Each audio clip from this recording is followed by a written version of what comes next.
السلام علیکم ورحمۃ اللہ وبرکاتہ۔ الحمدللہ رب العالمین والصلاة والسلام علی اشرف الانبیاء والمرسلین نبینا محمد وعلی آلہ واصحابہ اجمعین وبعد۔ برادران اسلام، عظمت قرآن سیریز کے تحت آپ کے سامنے جو چند باتیں عرض کرنی ہے اس حلقے میں، اس کا تعلق اس عنوان سے ہے کہ قرآن کریم کے بہت سارے عظیم اوصاف پائے جاتے ہیں۔ قرآن کریم کی بڑی عظیم الشان صفتیں اور خوبیاں موجود ہیں۔ وہ خوبیاں کیا ہیں؟ عظیم صفات ہیں، بڑی بڑی خوبیاں ہیں قرآن کریم کی، اور اتنی ساری خوبیاں، اتنے سارے صفات ہیں کہ ایک انسان، فرد بشر، ان کا شمار کرنا بھی اس کے لیے مشکل ہے۔ اللہ تبارک و تعالیٰ کے کلام کی آیات کی روشنی میں، نبی کریم صلی اللہ علیہ وسلم کی سنتوں کی روشنی میں چند صفات قرآن کریم کے بیان کیے جاتے ہیں جو اللہ تبارک و تعالیٰ نے قرآن کریم میں ارشاد فرمائے ہیں۔ میرے بھائیو، اللہ تبارک و تعالیٰ ارشاد فرماتا ہے قرآن کریم کے سلسلے میں، قرآن کریم کے بارے میں اللہ فرماتا ہے کتابن۔ یہ کتاب کیا ہے؟ خوبی کیا ہے اس کی؟ سب سے پہلی خوبی یہ ہے کہ یہ قرآن کریم سارے جہان والوں کے لیے عام ہے، کسی بستی کے لیے نہیں، کسی خطے کے لیے نہیں، کسی علاقے کے لیے نہیں، کسی رنگ و نسل کے ساتھ خاص نہیں ہے، کسی بر اعظم کے ساتھ خاص نہیں ہے، کسی کالے گورے کے ساتھ خاص نہیں ہے، بلکہ یہ کتاب پوری انسانیت کے لیے، سارے جہان والوں کے لیے کتاب، عام کتاب ہے، سب کے لیے ہے یہ کتاب۔ اللہ تبارک و تعالیٰ ارشاد فرماتا ہے تبارک الذی نزل الفرقان علی عبدہ لیکون للعالمین نذیرا۔ اللہ تبارک و تعالیٰ ارشاد فرماتا ہے بابرکت ہے اللہ تبارک و تعالیٰ کی ذات جس نے فرقان اتارا اپنے بندے پر، جس نے اپنے بندے محمد صلی اللہ علیہ وسلم پر فرقان اتارا، لیکون للعالمین نذیرا، تاکہ وہ سارے جہان والوں کے لیے ڈرانے والے بن جائیں، تاکہ سارے جہان والوں کے لیے، تمام دنیا والوں کے لیے ڈرانے والا بن جائیں۔ اللہ تبارک و تعالیٰ کے کلام کی ایک خوبی یہ ہے کہ وہ سارے جہان والوں کے لیے ہے، ساری دنیا والوں کے لیے ہے، مشرق کے لیے نہیں، مغرب کے لیے نہیں، شمال کے لیے نہیں، جنوب کے لیے نہیں، کسی بھی قوم کے لیے، کسی بھی خطے کے لیے نہیں، بلکہ سارے جہانوں کے لیے، تمام دنیا والوں کے لیے اللہ تبارک و تعالیٰ کا یہ کلام ہے، اللہ تبارک و تعالیٰ کا یہ فرمان ہے۔ میرے بھائیو، ایسے ہی قرآن کریم کی صفات میں سے ایک صفت یہ ہے کہ متقیوں کے لیے ہدایت کا ذریعہ ہے۔ ہدایت کا ذریعہ سبھی لوگوں کے لیے، متقیوں کے لیے بھی، غیر متقیوں کے لیے بھی، لیکن یہ بات یہاں پر کہی جا رہی ہے کہ یہ قرآن کریم متقیوں کے لیے ہدایت کا ذریعہ ہے، اس لیے کہ تقوی شعار حضرات ہی میرے بھائیوں اس قرآن کریم سے ہدایت اور رہنمائی حاصل کرتے ہیں۔ اللہ تبارک و تعالیٰ فرماتا ہے الف لام میم ذالک الکتاب لا ریب فیہ ھدی للمتقین۔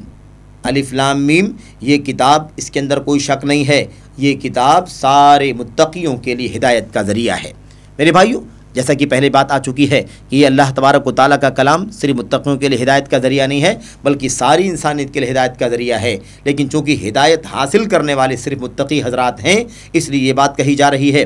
مثال کے طور پر ساری انسانیت کے لیے، سارے لوگوں کے لیے ہدایت کا ذریعہ ہے۔ اللہ تبارک و تعالیٰ فرماتا ہے شہر رمضان الذی انزل فیہ القرآن ھدی للناس وبینات من الھدی والفرقان فمن شہد منکم الشہر الی آخر الآیہ۔ اللہ تبارک و تعالیٰ نے فرمایا ماہ رمضان ہے جس میں قرآن کریم اتارا گیا، یہ قرآن کریم ساری انسانیت کے لیے ہدایت کا ذریعہ ہے۔ ھدی للناس، ساری انسانیت کے لیے ہدایت کا ذریعہ ہے۔ ایسے ہی میرے بھائیوں، اللہ تبارک و تعالیٰ آگے فرماتا ہے اور اس کتاب کے اندر ہدایت کی کھلی کھلی نشانیاں ہیں، کھلی کھلی دلیلیں موجود ہیں، اور ایسے ہی اس قرآن کے اندر حق و باطل کے درمیان فرق کرنے کی، تمیز کرنے کی صلاحیت موجود ہے۔ ایسے ہی قرآن کریم کی صفات میں سے ایک صفت یہ بھی ہے کہ یہ قرآن کریم ساری انسانیت کو، سارے جنوں کو، تمام جن و انس کو سیدھے راستے کی رہنمائی کرتی ہے۔ یہ کتاب سیدھے راستے کی رہنمائی کرتی ہے۔ اللہ تبارک و تعالیٰ ارشاد فرماتا ہے ان ھذا القرآن یہدی للتی ہی اقوم ویبشر المؤمنین الذین یعملون الصالحات ان لهم اجرا کبیرا وان الذین لا یؤمنون بالآخرۃ اعتدنا لهم عذابا الیما۔ اللہ تبارک و تعالیٰ ارشاد فرماتا ہے یقیناً یہ قرآن ہدایت دیتا ہے، رہنمائی کرتا ہے اس راستے کی جو سب سے زیادہ سیدھا راستہ ہے، ہی اقوم، جو سب سے زیادہ سیدھا راستہ ہے، سب سے زیادہ مضبوط اور مستحکم راستہ ہے، اس راستے کی رہنمائی کرنے والی کتاب ہے۔ وَيُبَشِّرُ الْمُؤْمِنِينَ الَّذِينَ يَعْمَلُونَ الصَّالِحَاتِ أَنَّ لَهُمْ أَجْرًا كَبِيرًا، اور یہ کتاب بشارت دیتی ہے، خوشخبری دیتی ہے ایمان والوں کو جو نیک عمل کرتے ہیں کہ ان کے لیے بہت بڑا اجر و ثواب ہے۔ ایسے ہی اللہ تبارک و تعالیٰ فرماتا ہے وَأَنَّ الَّذِينَ لَا يُؤْمِنُونَ بِالْآخِرَةِ أَعْتَدْنَا لَهُمْ عَذَابًا أَلِيمًا، اور جو لوگ آخرت پر ایمان نہیں رکھتے ہیں ہم نے ان کے لیے دردناک عذاب تیار کر رکھا ہے۔ میرے بھائیو، تو قرآن کریم کیا ہے؟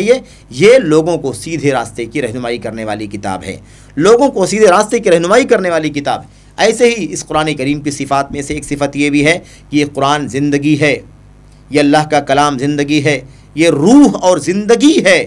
اللہ تبارک و تعالی ارشاد فرماتا وَكَذَلِكَ أَوْحَيْنَا إِلَيْكَ رُوحًا مِّنْ أَمْرِنَا مَا كُنْتَ تَدْرِي مَا الْكِتَابُ وَلَا الْإِيمَانُ وَلَكِنْ جَعَلْنَاهُ نُورًا نَهْدِي بِهِ مَن نَّشَاءُ مِنْ عِبَادِنَا إِلَى آخر الآیہ۔ اللہ تبارک و تعالی ارشاد فرماتا ہے ہم نے اسی طرح سے آپ کی طرف روح کو بھیجا اپنا حکم دے کر کے۔ ما کنت تدری مل کتاب والایمان، آپ نہیں جانتے تھے کہ کتاب کیا چیز ہے اور ایمان کیا چیز ہے، کتاب کیا چیز ہے، ایمان کیا چیز ہے، آپ کو نہیں معلوم تھا۔ یہ اللہ تبارک و تعالیٰ نے آپ کی طرف وحی فرمائی ہے، اللہ تبارک و تعالیٰ نے آپ کی طرف وحی فرمائی ہے، اپنی روح کی وحی فرمائی ہے، اپنی جانب سے روح بھیجی ہے۔ میرے بھائیو، یہ اللہ تبارک و تعالیٰ کے کلام کی صفت ہے کہ یہ کلام روح ہے اور زندگی ہے۔ ایسے ہی قرآن کریم کی صفات میں سے ایک صفت اور بھی ہے کہ اس قرآن کو اللہ تعالیٰ نے نور قرار دیا ہے۔ نور یعنی روشنی کا ذریعہ بنا دیا ہے، نور دل کو منور کرنے والی کتاب ہے، توحید سے آشکارا کرنے والی کتاب ہے۔ یہ اللہ تعالیٰ کی کتاب نور ہے جس کے ذریعے سے اللہ تبارک و تعالیٰ جسے چاہتا ہے اپنے بندوں میں سے جسے چاہتا ہے ہدایت دیتا ہے، رہنمائی کرتا ہے۔